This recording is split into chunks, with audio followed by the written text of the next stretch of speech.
In the Kingdom of Auldmere, where stone towers rose through the morning fog and carts rattled along cobblestone streets, there lived a young man named Aldric who had a rare gift. His fingers could pull beautiful music from a lute. When he played, taverns went quiet. Joy, sadness, and longing flowed through his songs.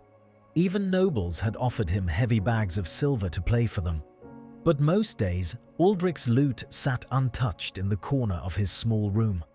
"Why should I practice?" Aldric would say, as he lay in the warm afternoon sun, while his mother washed clothes nearby. "The music comes naturally to me. I don't have to work at it." His mother would shake her head, her hands never stopping. "A spring that is not cared for will fill with weeds," she said. Aldric only smiled and went back to sleep. In the same village lived Mara, the daughter of a blacksmith. Her hands were rough and strong from working the forge. She had no natural skill for music. The first time she played a fiddle, it sounded awful, like an angry animal. But Mara did not give up. Every morning before sunrise, while Aldric slept, she practiced. Every night, after the forge fire cooled, she practiced again. Day after day, year after year. Time passed quietly. One spring, news spread through the kingdom.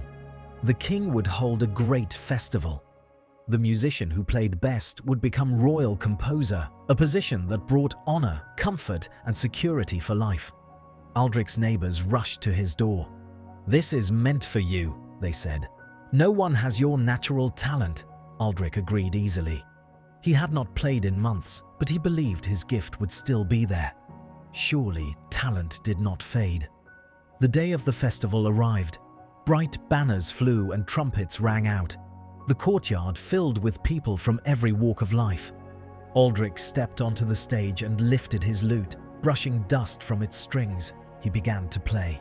The song was pleasant, nice to hear, but it was simple and thin. His fingers felt stiff. Notes tangled where they once flowed smoothly. The magic that once moved hearts was gone, buried under years of laziness.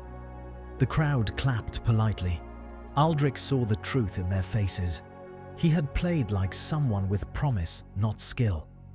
His face burned as he left the stage. Then Mara stepped forward. When her bow touched the strings, the sound was not perfect, but it was powerful. The music was deep and alive. Every note carried years of effort and patience. Her playing showed discipline, emotion, and hard-earned control. It felt honest and full. When she finished, the crowd stood in silence for a moment, then burst into cheers. The king rose from his seat and placed a crown of leaves upon her head. Mara was named royal composer. Aldric walked home alone as the streets emptied. His mother opened the door, her eyes gentle and understanding. "I wasted it," Aldric said quietly. "My gift." "No," she replied, holding his hands. "Your gift was not the music. It was time. The time you were given to grow. That is what you wasted. But time, like the sunrise, comes again." That night, Aldric picked up his lute. His fingers were slow, his song simple, but he played. When morning came, he played again, and the next day, and the next. He finally understood.